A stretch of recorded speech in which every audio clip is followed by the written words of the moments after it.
प्रक्रिया दोहराई गई है। 3 तारीख से लेकर अब तक लगातार जो ना रहे हैं कि जो रेलवे प्रशासन लगातार बार बार नोटिस चस्पा कर रहा है, वो रेलवे की कि आप अपना कागज दिखाइए, आप अपना। लालकुआं नगीना कॉलोनी में रहने वाले सैकड़ों लोगों के घरों में रेलवे द्वारा अतिक्रमण खाली कराए जाने के नोटिस चस्पा करने के बाद हल्द्वानी पहुंचे सैकड़ों ग्रामीणों ने बुद्ध पार्क में रेलवे प्रशासन के खिलाफ प्रदर्शन किया। इस दौरान प्रदर्शन कर रहे प्रदर्शनकारियों ने कहा कि वह विगत कई दशकों से नगीना कॉलोनी में रह रहे हैं।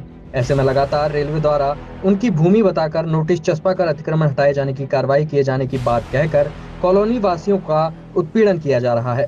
स्थानीय लोगों ने आरोप लगाया कि प्रशासन तो दूर की बात, उनसे वोट मांगने वाले विधायक भी उनका सहयोग नहीं कर रहे हैं। लिहाजा ग्रामीण हल्द्वानी आकर बुद्ध पार्क में धरना देने पर मजबूर हैं। स्थानीय लोगों का कहना है कि रेलवे जिस जमीन पर दावा कर रहा है, उस जमीन के कोई दस्तावेज रेलवे के पास नहीं है।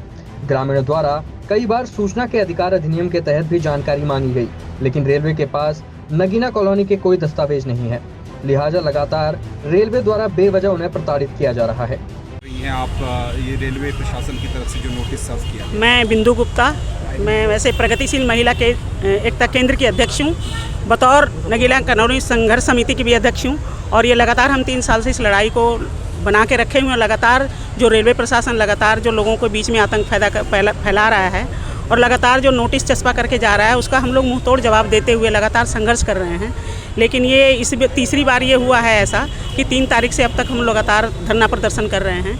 तो उसके लिए हमारा ये मानना है कि रेलवे की ज़मीन नहीं है, वो ये ज़मीन है जंगलात की ज़मीन है और रेलवे के पास कोई प्रूफ नहीं है। हम लगातार आरटीआई के तहत लगातार लोगों से मांग रहे हैं। हर जगह वहाँ पे 2-2 स्कूल बने हुए हैं, सरकारी स्कूल हैं, वहाँ पे पानी की व्यवस्था है और बिजली की व्यवस्था है, स्थायी निवास है। और सबसे बड़ी बात है कि वहाँ पे वोटर जो संख्या है वो बहुत ज़्यादा है, 5000 से ज़्यादा लोग हैं वहाँ पे। तो जिसमें जब मतलब चुनाव जब होते हैं तो उसमें बड़े मज़े की बात ये होती है कि लोग आते हैं और लगातार जो चीज़ें मुहैया जो रजिस्ट्री वाली ज़मीनों के लिए मुहैया चीज़ें हैं वो वहाँ पे मुहैया कराई जाती हैं और लगातार उनसे कहा जाता है कि हम आप लोगों के साथ हैं। लेकिन देखा जाए तो जब हम लोग उन लोगों के पास जाते हैं, हम लगातार उनसे कहते हैं कि भाई आप हमारा साथ दीजिए, आइए, तो वो सीधे हाथ खड़ा कर देते हैं। जो वहाँ के हमारे प्रतिनिधि हैं हाथ खड़ा कर देते हैं और वो सीधे बोलते हैं कि रेलवे की ज़मीन है, आप लोगों को हटना पड़ेगा। 3 महीने का अल्टीमेटम दिया था 2022 में, तो आप लोग अभी तक हटे क्यों नहीं? तो हमने कहा सर आपने ये बात पहले ही बोलनी थी 2022 में, अब 1 साल के बाद आप फिर वही बात बोल रहे हैं और आप हमारा साथ नहीं दे रहे हैं।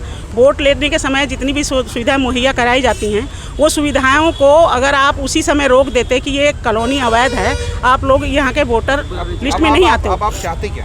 हम लोग ये चाहते हैं कि जो लोग बसे हुए हैं उनको वहीं रहने दिया जाए और जो रेलवे की जो हद है, क्योंकि 2012 में जब कॉलोनी टूटी थी 150 घर गए थे बंगाली कॉलोनी में, उसमें दुर्गापाल जी थे विधायक, उन्होंने कहा था कि 55 मीटर की हद है आपकी और वहाँ तक पिट लाइन की बाउंड्री लग गई है और बाउंड्री से ही आपका जो भी बनता है वो 55 मीटर में ही आपका रेलवे का जो भी होगा, जबकि उस समय भी उनके पास कोई कागजात नहीं थे।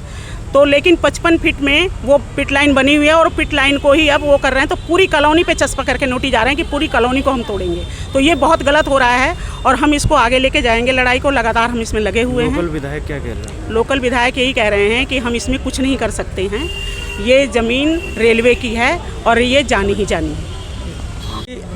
मेरी उम्र कम से कम 28 साल की हो गई है, मैं पैदा भी वहीं हुआ हूँ। मेरे पिताजी कम से कम उससे पहले से 10 साल से वहीं रहते हैं, मेरे माताजी भी वहीं रहती हैं। उसके बाद मेरी शादी भी उसी बस्ती में हुई है।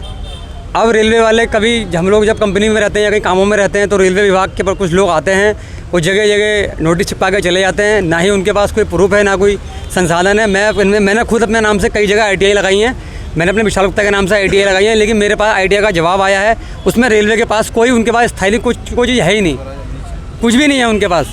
मैंने कई चीज़ें उन लोगों से मांगी थी, उनके पास कुछ भी नहीं है। हम लोग को बार बार परेशान किया जा रहा है, कोई हमारे साथ में खड़ा नहीं है। जितने भी पूंजीपति लोग हो गए, सरकार हो गई, सभी लोग हमसे खिलाफ हैं। लोग कहते हैं गरीबों को हटाओ। हम ये कहना चाहते हैं सरकार से, क्या गरीब क्या इंसान नहीं है या गरीब के पास कोई जीने का अधिकार नहीं है?